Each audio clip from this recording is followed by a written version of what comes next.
ഞങ്ങളുടെ നേപ്പാൾ യാത്ര തുടരുകയാണ്. ഞങ്ങളുടെ യാത്രയ്ക്ക് ആവശ്യമായ സൗകര്യങ്ങളൊക്കെ ഇവിടെ ഞങ്ങൾക്ക് ചെയ്തു തന്നിരിക്കുന്നത് മലയാളിയായ നമ്മുടെ പൈങ്ങോട്ടൂർ സ്വദേശിയായ ശ്രീ ബോബിയാണ്. ഇതാണ് നമ്മുടെ ബോബി. നേപ്പാളിൽ വരുന്ന എല്ലാ മലയാളികൾക്കും വേണ്ട എല്ലാവിധ സഹായങ്ങളും ചെയ്തു തരുന്ന വ്യക്തിയാണ് അദ്ദേഹം. അതെ, എല്ലാ സഹായങ്ങളും. ഞാനൊരു ടൂർ ഓപ്പറേറ്റർ ട്രാവൽ ഏജൻസി നടത്തുന്ന ആളല്ല കേട്ടോ. നമുക്ക് വീടുണ്ട്, വരുന്നവർക്കൊക്കെ സൗകര്യമായിട്ട് ഭക്ഷണമൊക്കെ വെച്ച് കഴിച്ച് പോകാം. പിന്നെ അറിയാവുന്ന കാര്യങ്ങളൊക്കെ പറഞ്ഞു തരാം. എവിടെയൊക്കെ അബദ്ധം പറ്റും, എവിടെയൊക്കെ അബദ്ധം പറ്റാണ്ടിരിക്കും, എന്തൊക്കെയാണ് ചെയ്യേണ്ടത്, എങ്ങനെ ചെലവ് കുറഞ്ഞ രീതിയിൽ പോവാം, വീഡിയോ രീതിയിൽ പോവാം, നല്ല സ്റ്റാൻഡേർഡ് ആയിട്ട് പോവാം. പിന്നെ ഏത് സ്ഥലത്ത് ചെന്നാലും എന്തൊക്കെ കാണാറില്ലെന്നെല്ലാം പറഞ്ഞു തരാവേ. അദ്ദേഹം 15 വർഷമായി നേപ്പാളിൽ സ്ഥിരതാമസമായ ഒരു വ്യക്തിയാണ്. തൊടുപുഴ പൈങ്ങോട്ടൂർ സ്വദേശിയാണ്. അദ്ദേഹത്തിന്റെ അയൽവാസിയായ ശ്രീ മോഹൻ ചേട്ടനും ഇപ്പോൾ ഞങ്ങളിവിടെ എത്തിയപ്പോൾ ഇവിടെയുണ്ട്.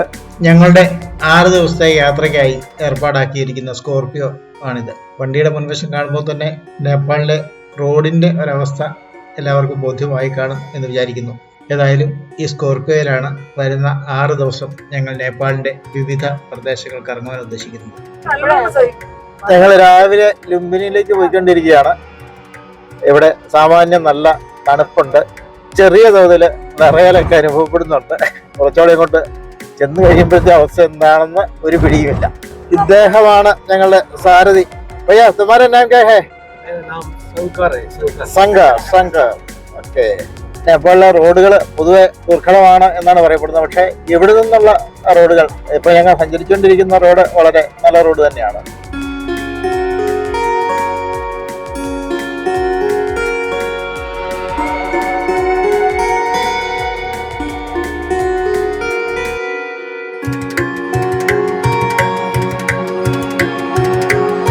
സുനോലിയിൽ നിന്നും ലുംബിനിയിലേക്ക് 31 കിലോമീറ്റർ ദൂരമാണ് ഉള്ളത്. സുനോലി മുതൽ ലുംബിനി വരെ നല്ല റോഡായതിനാൽ ഒരു 30 മിനിറ്റ് സമയം കൊണ്ട് ലുംബിനിയിൽ എത്തിച്ചേരാം. അങ്ങനെ ഞങ്ങൾ ലുംബിനിയിലെത്തി. ലുംബിനിയിലെ മായാദേവി ടെമ്പിളാണ് ഞങ്ങളുടെ ആദ്യ സന്ദർശന സ്ഥലം.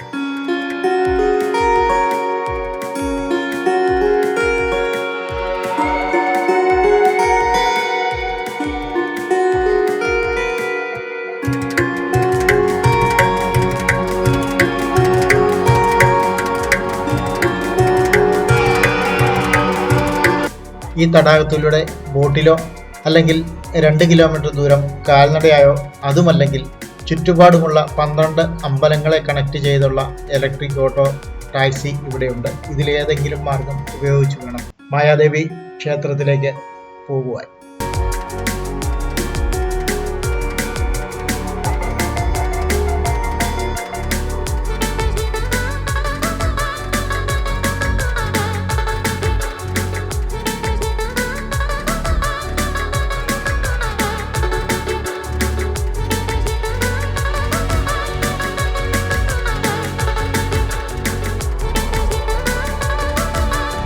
ഇവിടെ ഇലക്ട്രിക് ഓട്ടോ ഒക്കെ ഉണ്ട്.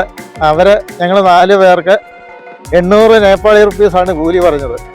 അത് ലാഭിക്കാനായിട്ട് ഞങ്ങൾ കുറച്ച് പിശുക്കന്മാരായതുകൊണ്ട് ഞങ്ങൾ നടന്നു തന്നെ 2 കിലോമീറ്റർ പോകാന്ന് വെച്ചു. മലയാളികൾ അങ്ങനെ പിശുക്കരായിട്ടൊന്നും അല്ല. ഞങ്ങള് രാവിലെ ഒരു എക്സർസൈസ് ആയിക്കോട്ടെ എന്നോർത്ത് നടക്കുന്നതാണ്. മലയാളികളോടാണോ കളി? വെറുതെ അവര് നമ്മളെ പറ്റിക്കാൻ നോക്കിയാൽ നമ്മൾ വിട്ടുകൊടുക്കോ? ഇല്ല.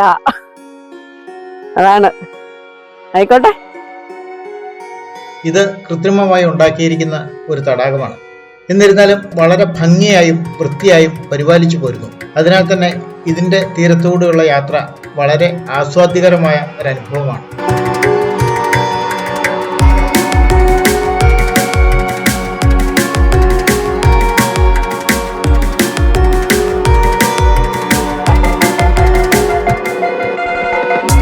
തടാകത്തിന് കുറുകെയുള്ള ആർച്ചുകളിൽ കയറി ഇരുവശങ്ങളിലേക്ക് നോക്കിയാൽ കാണുന്നത് നയനാനന്ദകരമായ കാഴ്ചകളാണ്.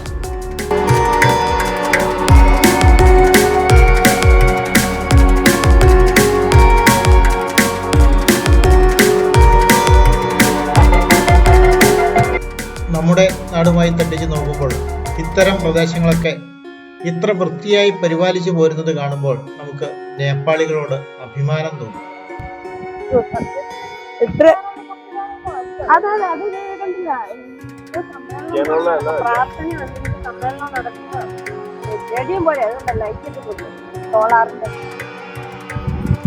പൊടി ഉണ്ടാവല്ലോ, പതാക ഉയർത്തലോ എന്തെങ്കിലും സംഭവങ്ങളൊക്കെ ഉണ്ടാവും.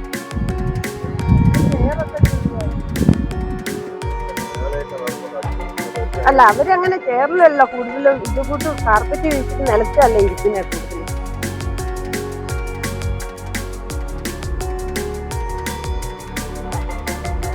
രാവിലെ ഒന്ന് ഓടിയാലോ?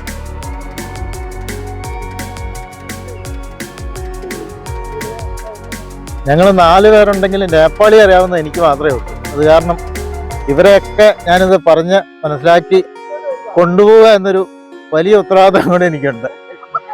മിക്കപ്പോഴും നേപ്പാളികളുടെ ആത്മീയത അത് മേടിക്കാതെ പോയാ തള്ളുമ്പോ കുറച്ചുകൂടി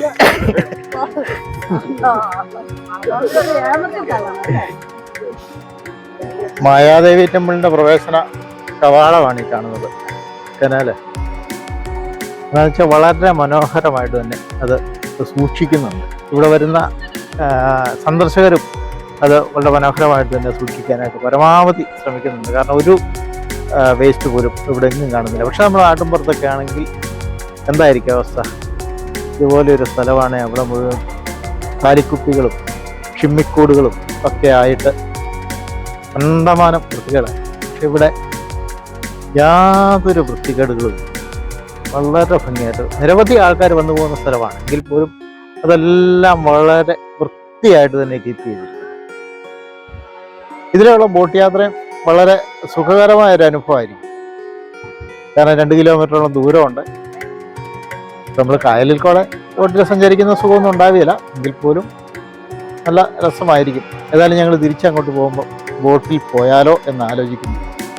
ഏതായാലും മായാദേവി ടെമ്പിൾ കണ്ടിട്ട് വരട്ടെ. ടെമ്പിളിലേക്ക് പ്രവേശിച്ചില്ല. അവിടെ ചെന്ന് ദർശനമൊക്കെ നടത്തി തിരിച്ചു വരുന്ന വഴിക്ക് ബോട്ട് യാത്ര ആലോചിക്കാം.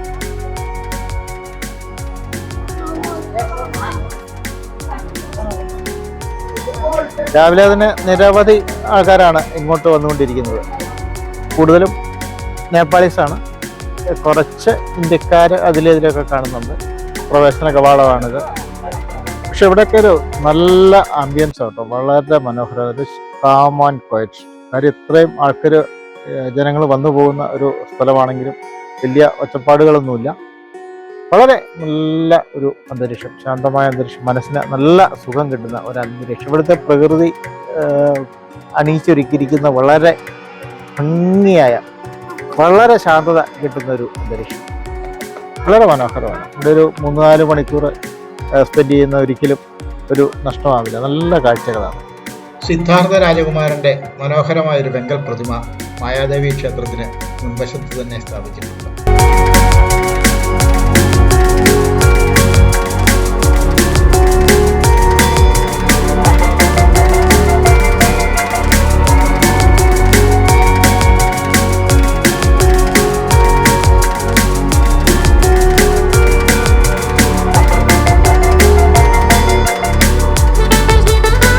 ഇവിടെ നിന്നും കുറച്ച് ദൂരം കൂടി നടന്നാൽ മാത്രമേ ക്ഷേത്രത്തിൽ എത്തുകയുള്ളൂ.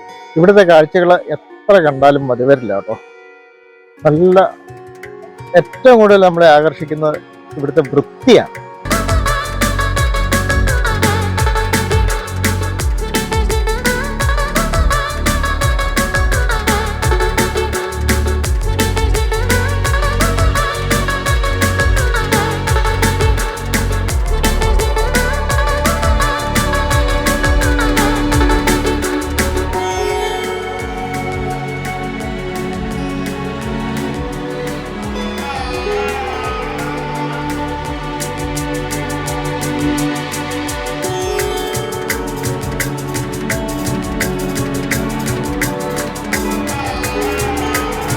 ഇതാണ് മായാദേവി ക്ഷേത്രം എന്നറിയപ്പെടുന്ന ശ്രീബുദ്ധന്റെ ജന്മസ്ഥലം.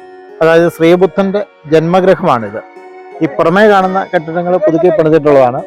ഇതിന്റെ സ്ട്രക്ചർ അതേപടി അകത്ത്, പഴയ കെട്ടിടത്തിന്റെ സ്ട്രക്ചർ അതേപടി അകത്ത് സംരക്ഷിച്ച് നിർത്തിയിട്ടുണ്ട്. പക്ഷെ നമുക്ക് അവിടെ വീഡിയോ ചിത്രീകരിക്കാനൊന്നും ഉള്ള അനുവാദമില്ല, അതുകൊണ്ട് അത് ചിത്രീകരിച്ചിട്ടില്ല. ബുദ്ധന്റെ യഥാർത്ഥത്തിൽ ബർത്ത് സ്പേസാണ്, ബുദ്ധൻ ജനിച്ചു വീണ സ്ഥലമാണ് ഇത്. മായാദേവി എന്ന് പറയുന്നത് ബുദ്ധന്റെ മാതാവിന്റെ പേരാണ്. അവരുടെ ഗ്രഹം തന്നെയാണ് ഇത്. അതാണ് ഇപ്പോൾ മായാദേവി ക്ഷേത്രം എന്ന രീതിയിൽ അറിഞ്ഞ ഇവിടെ നിരവധി ആളുകൾ അകത്ത് പ്രാർത്ഥന മാത്രം, നിശബ്ദമായ പ്രാർത്ഥന മാത്രമായി. പക്ഷെ നമുക്കൊരു വളരെ നല്ല ഒരു ആംബിയൻസ് ആണ് ഇതിനകത്ത്. എല്ലാവരും വന്ന് കാണേണ്ട സ്ഥലം തന്നെയാണ്. ഇവിടെ എന്തൊക്കെ പറഞ്ഞാൽ നമുക്ക് ഇവിടുന്ന് പോകാൻ തോന്നിയില്ല. അത്രയ്ക്ക് നല്ല മനസ്സിന് ശാന്തത കിട്ടുന്ന ഒരു വളരെ നല്ല ആംബിയൻസോട് കൂടിയുള്ള ഒരു പ്രദേശമാണ്. ഇത് ഏക്കർ കണക്കിന് ഇങ്ങനെ വ്യാപിച്ച് കിടക്കുകയാണ്. വളരെ ഭംഗിയായിട്ടത് പരിപാലിക്കുന്നുണ്ട് എന്നുള്ളതാണ് ഇതിലെ ഏറ്റവും വലിയ പ്രത്യേകത.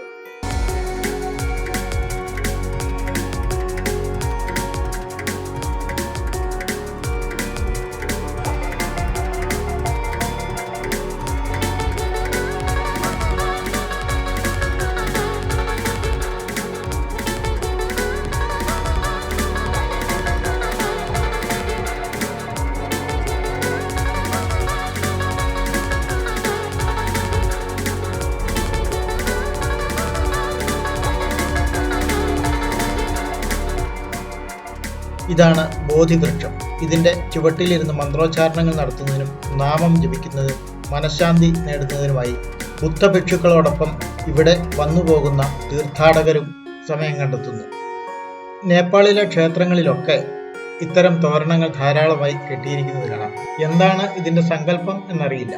ഭിക്ഷ സ്വീകരിക്കുന്നതിനായി കാത്തിരിക്കുന്ന നിരവധി ബുദ്ധഭിക്ഷുക്കളെയും ഇവിടെ കാണാം.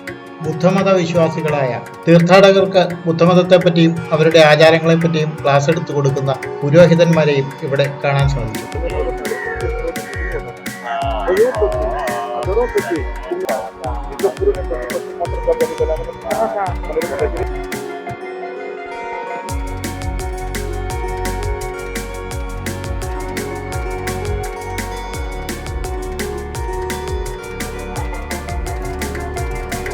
മായാദേവി ക്ഷേത്ര ദർശനം കഴിഞ്ഞ് തൊട്ടടുത്ത് തന്നെയുള്ള മറ്റൊരു ബുദ്ധിസ്റ്റ് മൊണാസ്ട്രിയിലേക്കാണ് ഞങ്ങൾ അടുത്തതായി നീങ്ങിയത്.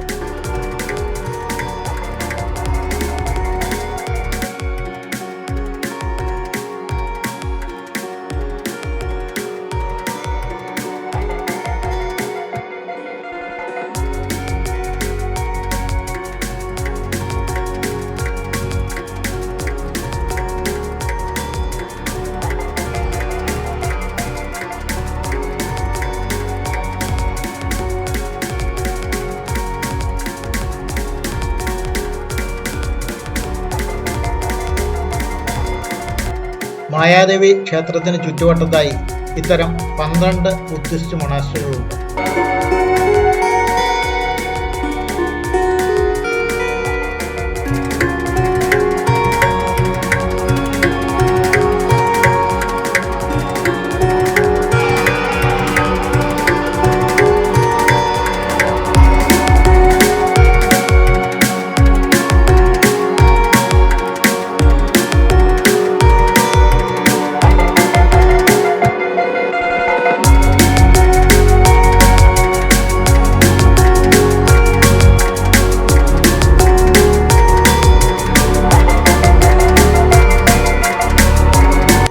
അപ്പോൾ ഞങ്ങൾ ലുംബിനിയിലെ മായാദേവി ക്ഷേത്ര ദർശനം കഴിഞ്ഞ് പുറത്തേക്ക് ഇറങ്ങിയിരിക്കുകയാണ്.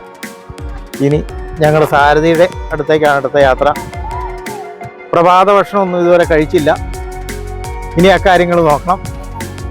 അത് കഴിഞ്ഞ് അടുത്ത സ്ഥലത്തേക്കുള്ള യാത്ര തിരിക്കണം. മായാദേവി ക്ഷേത്ര ദർശനം കഴിഞ്ഞ് ഞങ്ങൾ പ്രഭാത ഭക്ഷണം കഴിക്കാനായിട്ട് പുറത്ത് കയറിയിരിക്കുകയാണ്.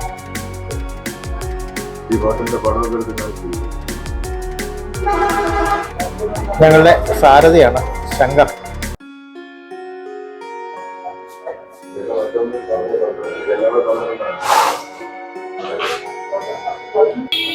ഞങ്ങള് പ്രഭാതഭക്ഷണം നേപ്പാളി റൊട്ടിയാണ് കഴിക്കുന്നത്. അപ്പോൾ ഞങ്ങളുടെ ലുംബിനിയിലെ കാഴ്ചകളൊക്കെ കഴിഞ്ഞു. ഇനി ഞങ്ങൾ പൊക്രയിലേക്കാണ് പോകുന്നത്. ഇന്ന് രാത്രി തങ്ങുന്നതും പൊക്രയിലാണ്. ഞങ്ങളുടെ ഈ ചാനൽ ഇതുവരെ സബ്സ്ക്രൈബ് ചെയ്തിട്ടില്ലാത്തവർ ദയവായി സബ്സ്ക്രൈബ് ചെയ്യുകയും ലൈക്ക് ചെയ്യുകയും നിങ്ങളുടെ വിലയേറിയ നിർദ്ദേശങ്ങളും അഭിപ്രായങ്ങളും കമൻറ്റിലൂടെ ഞങ്ങളെ അറിയിക്കുകയും ചെയ്യണമെന്ന് അഭ്യർത്ഥിക്കുന്നു. പൊക്രയിലെ വിശേഷങ്ങളുമായി ഇനി നമുക്ക് അടുത്ത ദിവസം കാണാം.